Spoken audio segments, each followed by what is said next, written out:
नमस्कार विद्यार्थी मित्रांनो, एमपीएससी ट्रिक्स या युट्यूब चॅनलवर तुमचं स्वागत। मी अजय कुमार गोसावी। आज आपण काही महत्त्वाचे प्रश्न येणाऱ्या स्पर्धा परीक्षेसाठी उपयुक्त ठरतील ते बघणार आहोत। ते प्रश्न पाहण्या अगोदर एक महत्त्वाची अपडेट ती म्हणजे तुम्ही जर आमचं आपला टेलिग्राम चॅनल जॉईन केलं नसेल तर नक्की करा। एमटी नसेल तर ते एक नक्की करा। MPSC tricks bye Ajay Kumar या नावानं अँड्रॉइड ॲप आहे। गुगल प्ले स्टोर वर जाऊन तुम्ही ते ॲप्लिकेशन डाउनलोड करू शकता। या ॲप्लिकेशनवर गेल्यावर तुम्हाला जो स्टोअर सेक्शन आहे या स्टोअर सेक्शन मध्ये गेल्यानंतर वेगवेगळे कोर्सेस खूप कमी किमतीमध्ये पाहायला मिळतात।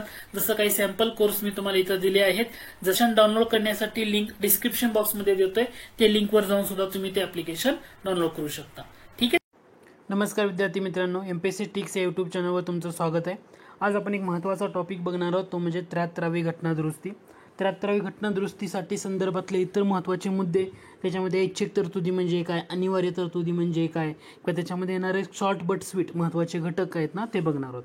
73वी घटना दुरुस्ती म्हटलं तर ते विधेयक कोणी सादर केलं लोकसभेमध्ये, तर त्या मंत्र्याचं नाव होतं जी वेंकटस्वामी यांनी सप्टेंबर 1991 मध्ये 73व्या घटना दुरुस्ती विधेयक सादर केलेलं होतं। घटना दुरुस्ती ओके, 73वी घटना दुरुस्ती ठीक आहे। लोकसभेमध्ये पारित केलं 22 तारखेला 22 डिसेंबरला, राज्यसभेमध्ये 23 डिसेंबरला, राष्ट्रपतींची मान्यता मिळायला वेळ लागला 20 एप्रिल 1993 आणि अंमलबजावणी सुरू झाली 24 एप्रिल 1993। आता 24 एप्रिल 1993ला 73व्या घटना दुरुस्तीची अंमलबजावणी झाली, म्हणून भारतामध्ये राष्ट्रीय पंचायत राज दिन म्हणून कधी साजरा केला जातो, 24 एप्रिलला केला जातो। मग परीक्षेला असं विचारलं, पंचायत राज दिन भारतामध्ये जो 24 एप्रिलला साजरा केला जातोय तर तो केव्हापासून होतोय? तुमचं उत्तर काय असायला पाहिजे? 2010।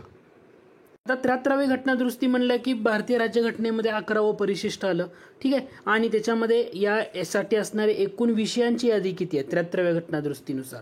तर ते एकूण विषयांची यादी आहे ते म्हणजे 29 विषयांचा समावेश आहे। त्याचं आर्टिकल कोणतं? तर 243G या आर्टिकलमध्ये तुम्हाला हे सांगितले किती 29 विषय कोणते आहेत ना, हे 243G या आर्टिकलमध्ये सांगितले। 73व्या घटना दुरुस्ती झाल्यानंतर म्हणजे संसदेनं मान्यता दिल्यानंतर घटक राज्यांची संमती गरजेची होती। त्यावेळी 17 घटक राज्यांनी टोटल याला संमती दिलेली होती। 73व्या घटना दुरुस्तीच्या तरतुदी कोणत्या भागामध्ये पाहायला मिळतात? तर तो भाग आहे 9वा। भाग कोणता आहे? 9वा। आर्टिकल 243A पासून 243O ए पासून O आणि 11वं परिशिष्ट ऍड केलं। जसं 74व्या घटना दुरुस्तीनं 12वं परिशिष्ट ओके। 74व्या घटना दुरुस्तीनं भाग जर विचारला तर तो 9A असणार आहे, 9A। 9B हा भाग कोणत्या घटना दुरुस्तीनं ऍड केला? तर तो 97वी घटना दुरुस्ती की जी सहकार संस्था याच्या संदर्भात येणारी ओके। तर तो तुम्हाला तिथं पॉईंट लक्षात आला पाहिजे। लक्षात येतोय हा मुद्दा? ठीक आहे। आता काही महत्त्वाच्या वन लाइनर गोष्टी, फॉर एक्झाम्पल 73व्या घटना दुरुस्तीला कोणत्या राज्यांनी विरोध केला? 2 राज्य, बिहार आणि पश्चिम बंगाल। लक्षात ठेवायचं, बिहार आणि पश्चिम बंगालला 73व्या घटना दुरुस्तीनं विरोध केलेला होता, ठीक आहे। त्यानंतर महत्त्वाची घटना दुरुस्ती येते 83 घटना दुरुस्ती 2000 साली झालेली। याच्यामधलं आर्टिकल 243C यामधील जे SC कॅटेगरी याच्या आरक्षणाची तरतूद अरुणाचल प्रदेशाला लागू असणार नाही असं म्हणण्यात आले। का बरं म्हणण्यात आलं SC गटाची तरतूद अरुणाचल प्रदेश? कारण बहुतांश लोकसंख्या ही ST गटातली आहे, त्यामुळे तिथं SC गटाचे आरक्षण लागू असणार नाही हे यामध्ये सांगण्यात आलेलं आहे। आता खालीलपैकी कोणत्या गटाला 73वी घटना दुरुस्ती लागू असणार नाही? नागालँड घ्या, मिझोराम घ्या, मेघालय घ्या, यांना 73वी घटना दुरुस्ती लागू असणार नाही। कलम 244 अंतर्गत त्यामध्ये सांगण्यात आलेलं आहे, हे एवढं इथं लक्षात घ्या। त्यानंतर राज्यसेवा मुख्य परीक्षेला असा प्रश्न विचारला जातो, 73व्या घटना दुरुस्तीचं अंमलबजावणी करणारं राज्य कोणतं? याच्यामध्ये कन्फ्यूज काय केले, 2 वेळा 2 विधानं दिलीत। एकदा दिले 73व्या घटना दुरुस्तीची अंमलबजावणी करणारं पहिलं राज्य म्हणजे महाराष्ट्र आणि 73व्या घटना दुरुस्तीची अंमलबजावणी करणारं पहिलं राज्य म्हणजे मध्य प्रदेश। लक्षात ठेवा, मध्य प्रदेश हे पहिलं राज्य आहे की ज्यांनी 73व्या घटना दुरुस्तीची अंमलबजावणी केली। त्यानंतर 73व्या घटना दुरुस्तीच्या अनिवार्य तरतुदी। अनिवार्य तरतुदी म्हणजे काय की ह्या तरतुदी त्यांना कराव्याच लागतात, पंचायत राजसाठी ह्या तरतुदी करणं गरजेचंच आहे, हे तर तुम्ही एक्सेप्शन देऊ शकत नाही। अनिवार्य म्हणजे तुम्हाला करणं कंपल्सरीच आहे असं म्हटलं जातं। म्हणजे 73व्या घटना दुरुस्तीनं काय, राज्य निवडणूक आयोग स्थापन करायचा। आता महाराष्ट्रामध्ये स्थापन झाला 26 एप्रिल 1994ला, बरोबर। राज्य निवडणूक आयोगाची स्थापना करणं गरजेचंच आहे ओके। आमसभेची स्थापना होणं किंवा जे पंचायत समिती असेल किंवा ZP असेल यांचा अध्यक्ष निवडणं, पण तो कसा अप्रत्यक्षपणे, हे सुद्धा अनिवार्य तरतुदीमध्येच होतं. निवडणूक लढवण्यासाठी किमान वय 21 वर्ष, हे लक्षात घ्या. बऱ्याच ठिकाणी बऱ्याच जणांचं कन्फ्युजन होतं 25 वर्ष की 21 वर्ष. तर निवडणूक लढवण्यासाठी किमान वय 21 वर्ष आहे. त्यानंतर अनिवार्य तरतुदीमध्ये येणार तो म्हणजे 5 वर्षाचा कार्यकाळ पंचायतीचा. महिलांसाठी ज्या राखीव जागा आहेत ह्या अनिवार्य तरतुदीमध्ये सुरुवातीला मेन्शन करताना 33 केलेत, पण बऱ्याचशा राज्यांनी या 33ची अट वाढवून 50% केली आहे. महाराष्ट्रानं सुद्धा 2011 मध्ये अशा प्रकारे केले. पण लक्षात काय ठेवायचं, महिलांसाठी राखीव जागा पंचायत राजमध्ये 73व्या घटनादुरुस्तीनं किती म्हटलं तर 33. परीक्षेला कन्फ्यूज केलं जातं. 73व्या घटनादुरुस्तीनुसार महिलांसाठी राखीव जागा 50% आहेत असं दिलं जातं. त्यावेळी ते विधान चुकीचं असणार आहे.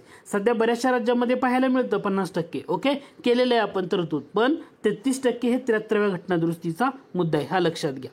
73व्या घटनादुरुस्तीनुसार महत्त्वाचं म्हणजे काही अनिवार्य तरतुदीमध्ये SC किंवा ST गटासाठी राखीव जागा म्हणजे जो अध्यक्ष पद आहे त्याच्यासाठी, ठीक आहे. निवडणूक आयोग, वित्त आयोग किंवा निवडणूक लढवल्या जाव्यात.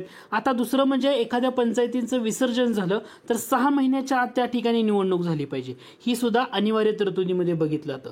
MPSC मध्ये अलीकडचा कल अनिवार्य तरतुदी आणि ऐच्छिक तरतुदी असं केलं गेलेलं आहे. मग ऐच्छिक तरतुदी म्हणजे काय की आमदार आणि खासदार यांना पंचायतीमध्ये प्रतिनिधित्व देणे. आता हे इच्छेवर अवलंबून आहे, दिलं तर चालू शकतं, नाही दिलं तरी चालेल. मग प्रत्येक राज्यावर डिपेंड आहे की राज्याला वाटलं द्यायचं आहे तर देऊ शकतात. एखाद्या राज्याला वाटलं आम्हाला असं आमदार किंवा खासदार यांना पंचायतीमध्ये प्रतिनिधित्व द्यायचं नाही तर ते देऊ शकत नाही. म्हणजे हा घटक लक्षात येतोय. किंवा पंचायतीमध्ये इतर मागासवर्गीयांना आरक्षण देणं, म्हणजे आरक्षणाच्या मुद्द्यावरनं तुम्हाला ऐच्छिक तरतुदी म्हणजे इच्छेवर अवलंबून आहेत, देऊ पण शकतात नाही पण देऊ शकतात असा त्याचा अर्थ होतो. परंतु इच्छेवर अवलंबून आहे. परंतु अनिवार्य म्हणजे काय, महिलांसाठी 33% जागा राखीव ठेवणं आरक्षण हे अनिवार्य तरतूद आहे आणि पंचायतीमध्ये इतर मागासवर्गीयांना आरक्षण देणं हे ऐच्छिक तरतूद आहे. घटक लक्षात येतोय का दोन्ही मुद्द्यामधला. महिलांसाठी 33% जागा राखीव ठेवणं अनिवार्य तरतूद आहे. अनिवार्य म्हणजे कंपल्सरी करणं गरजेचंच आहे. आणि पंचायतीमध्ये इतर मागासवर्गीयांना आरक्षण देणं हे ऐच्छिक तरतूद आहे, त्यांच्या इच्छेवर अवलंबून आहे. म्हणजे एखाद्या आर्थिक अधिकार देणं पंचायतींना किंवा पंचायतींना स्थानिक स्वराज्य संस्था म्हणून कार्य करण्यासाठी अधिकार देणं किंवा एखादी सामाजिक न्यायासाठी किंवा आर्थिक विकासासाठी योजना तयार करण्यासाठी पंचायतीकडे एखादी घटक हस्तांतरित करणं हे ऐच्छिक तरतूद आहेत. मग कन्फ्यूज कुठं व्हायचं नाही, ऐच्छिक तरतुदी कोणत्या, अनिवार्य तरतुदी कोणत्या, यामध्ये कन्फ्यूजन व्हायचं नाही. त्यातल्या त्यात ह्या ज्या 2 हायलाइट केलेत ना याच्यावरच MPSCनं बऱ्याच वेळा कन्फ्यूज केले की आमदार आणि खासदार यांना पंचायतीमध्ये प्रतिनिधित्व देणं ही ऐच्छिक तरतूद येते की अनिवार्य. ऐच्छिक ते इच्छेवर अवलंबून आहे, म्हणजे कंपल्सरी द्यावंच असं नाहीये. काही ठिकाणी दिलं जाईल राज्यामध्ये, काही राज्यामध्ये दिलं जाणार नाही. पंचायतीमध्ये इतर मागासवर्गीयांना आरक्षणाचा मुद्दा जेव्हा येईल तेव्हा महिलांसाठी राखीव जागा 33% अनिवार्य तरतूद, पंचायतीमध्ये इतर मागासवर्गीयांना आरक्षण देणे ऐच्छिक तरतूद. आता यातला डिफरन्स समजतोय का महत्वाचा. तर 73व्या घटनादुरुस्तीनं आर्टिकल वगैरे जो आहे तो भाग पाहण्या अगोदर या मुद्द्याला तुम्ही थोडंसं फोकस करा, तुमचा जास्तीत जास्त भाग यामधून कव्हर होईल किंवा तो घटक तुम्हाला समजेल. सो एकदा शॉर्टमध्ये रिवाइज करतो. 73वी घटनादुरुस्ती सप्टेंबर 1991 जी व्यंकटस्वामी यांनी विधेयक सादर केलं. लोकसभेत 22 डिसेंबर 92ला संमत, राज्यसभेत 23 डिसेंबरला, राष्ट्रपती मान्यता आणि अंमलबजावणी 24 एप्रिल. 24 एप्रिल हा राष्ट्रीय पंचायत दिन म्हणून साजरा केला जातो. कधीपासून 2010 पासून. PV नरसिंहराव सरकार होतं. 17 घटक राज्यांनी संमती दिली. 29 विषयांचा समावेश. आर्टिकल विचारलं तर 243G. तर मला कलम विचारले भाग 9 येतो ॲड केलेला आणि 11वं परिशिष्ट येतं. ओके, 243A पासून 243O. कोणत्या राज्यांनी विरोध केला, बिहार आणि पश्चिम बंगाल. त्यानंतर महत्त्वाचं कुठलं अंमलबजावणी करणारं पहिलं राज्य म्हणजे मध्य प्रदेश. आणि अनिवार्य तरतुदी आणि ऐच्छिक तरतुदी मिनिमम एवढा घटक लक्षात ठेवा. आर्टिकलचा जो मुद्दा आहे तो आपण जवळ लवकर एक्सप्लेन करू, ठीक आहे.